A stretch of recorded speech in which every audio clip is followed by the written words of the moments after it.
por ejemplo, el de Penilei Ramírez para el Universal, Univisión. Y hoy el funcionario Ricardo Cortés tuiteó pues un pequeño cuadro, ¿no?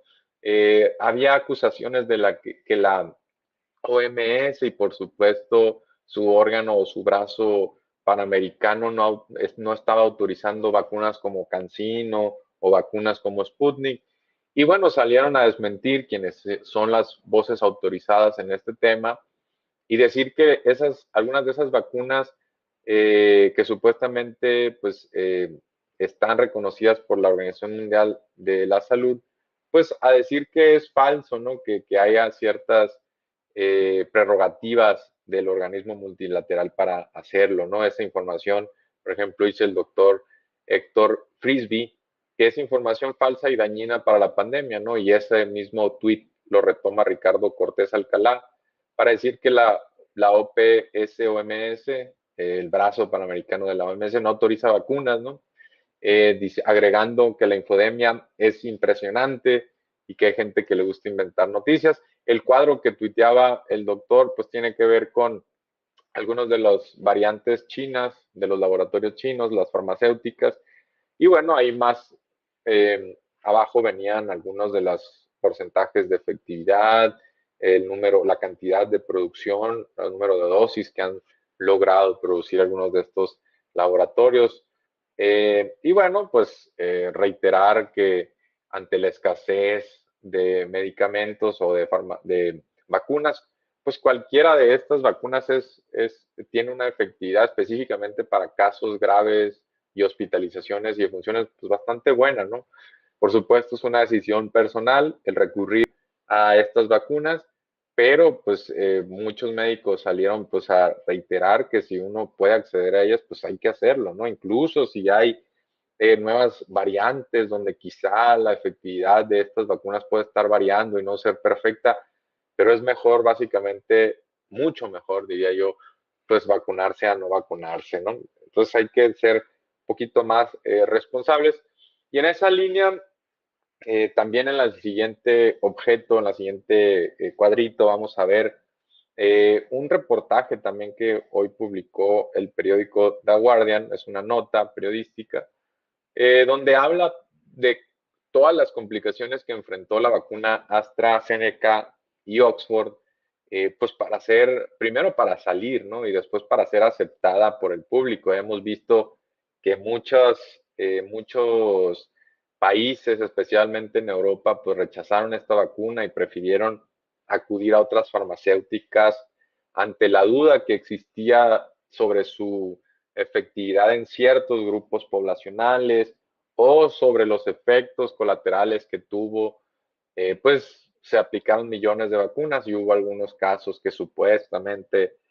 correspondían a esta vacuna, aunque realmente nunca estuvo 100% comprobado. Y bueno, hace una reflexión la editora de salud del diario The Guardian, pues repasando cuál fue la ruta para llegar a esta vacuna y cuáles son quizá algunos errores que también tuvo, por supuesto, Oxford y que tuvo AstraZeneca. Por ejemplo, esta vacuna fue desarrollada, dice la editora de salud,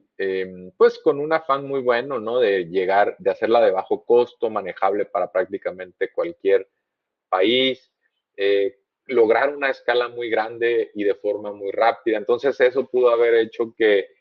una investigación que empezó en la academia, que empezó en una universidad como es Oxford, pues al momento de llegar a la parte comercial, enfrentara pues algunas barreras o enfrentara ciertos procesos de retardo, ¿no? O ciertas cuestiones que pudo haber evitado quizá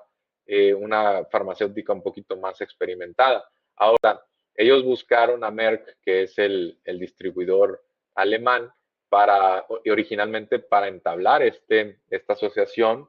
esta sinergia, y Merck pues decidieron no transitar con ellos porque pues al ser alemanes tenían temor de que quizá no quisieran venderle o enviar el producto al Reino Unido, ¿no? Entonces recurrieron a AstraZeneca, que daba la casualidad que aunque pues sí es una farmacéutica,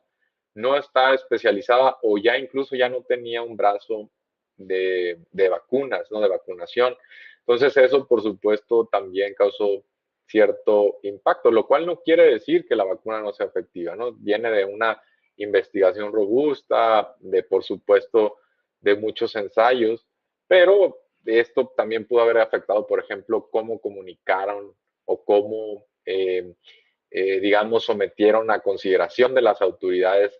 regulatorias en cada uno de los países, pues, y además cómo atendieron la demanda que les venía llegando de muchas naciones y cómo fueron escalando la producción. Seguramente tuvo impacto el hecho de que, pues, quizá no tuvieran la experiencia de una farmacéutica consolidada en cuestiones de vacunación, lo cual, pues, no está ligado o no está directamente ligado a la efectividad per se de la vacuna, ¿no? Eso ya es un tema secundario. Y luego la editora también pasa a decir que incluso recibieron pues publicidad negativa de enemigos, ¿no? De enemigos me refiero a farmacéuticas que estaban compitiendo por la distribución. Entonces, a fin de cuentas, esto que hemos visto con AstraZeneca también lo hemos visto en otros países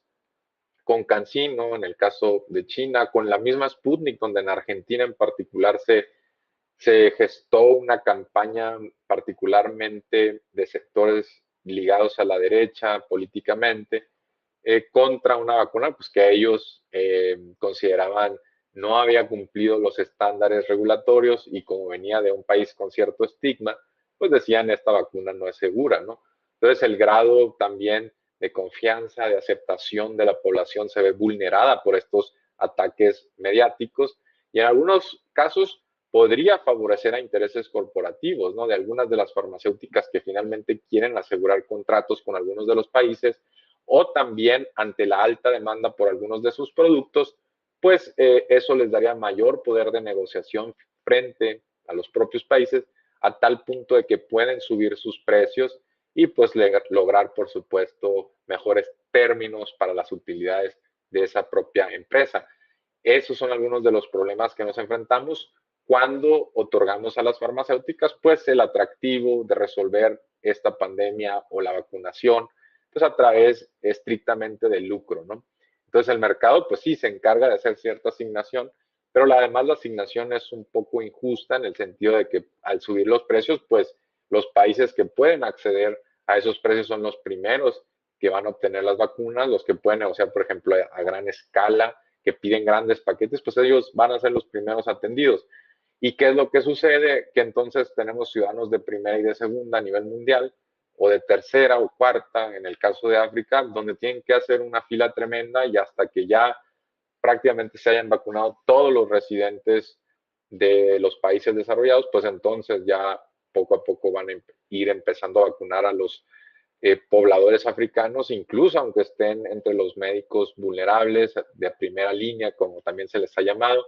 o en la población de tercera edad, ¿no? Que sea aquí en África o sea en América o en Europa, pues sigue siendo población de tercera edad expuesta y finalmente con comorbilidades que puede hacer a esa persona pues muy propensa a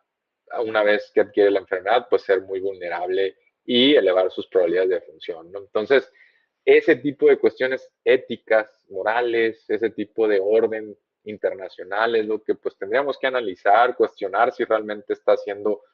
eficaz la forma en que estamos distribuyendo las vacunas, si el mecanismo COVAX falló, funcionó, por qué no funcionó, porque los países desarrollados empezaron a competir con el mismo mecanismo COVAX a tal punto que pues sí, probablemente había un fondo, pero ese fondo pues no, tenía que esperar a que los cientos de miles o cientos de millones de dosis de los países desarrollados fueran llenadas para entonces el mecanismo COVAX asegurarse la provisión que pudiera a su vez enviar vacunas al tercer mundo, ¿no? También la cuestión, por supuesto, de las patentes, que fuimos muy lentos en entrar al debate, fuimos muy lentos en liberar esas patentes o hasta el momento no se ha hecho de forma correcta, robusta, extendida y eso pues por supuesto también es una restricción adicional que hay que sumar, ¿no? Hemos visto esfuerzos de algunos países no desarrollados, los laboratorios o intentos de Cuba de desarrollar su propia vacuna. México, incluso la vacuna patria, apenas en planeación o en una fase de estudio, pues que finalmente quizás si desde un principio hubiéramos tenido una patente, pues simplemente aquí hubiera sido mucho más fácil de replicar, ¿no? Pero el hecho de que la tecnología no estuviera abierta o disponible para todos los países, pues hace que cada uno de ellos tenga que dedicar recursos, tiempo, esfuerzos a esa investigación, a meses de investigación, y entonces pues eso hace que sea más complicado para ellos el autoabastecimiento, que tengan que recurrir a la importación y entonces que se preste a que empiecen a surgir estos nacionalismos de la vacunación, nacionalismos de vacunas, donde cuando un país se ve pues amenazado de tener garantizado el suministro de una vacuna, pues puede recurrir a cerrar, por ejemplo, la exportación a otros países, a entrar en una guerra de difamación contra otras de las vacunas, a no aceptar esa vacuna para pues también estigmatizarla a nivel internacional un poco y que entonces pues un incentivo perverso, ellos y sus farmacéuticas pues tengan mayor demanda, ¿no? Son cosas que vemos en la práctica, ¿no? Que no se quedan como teóricas, ¿no? Sino que las podemos palpar y podemos ver, intuir y ver algunos de estos efectos a nivel internacional. Entonces hay que ser críticos con el orden internacional, con la prensa, por supuesto, que se ha prestado a difamar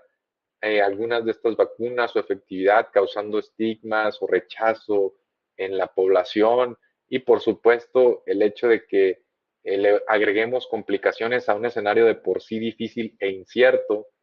contribuye a que nos sea más difícil salir de él.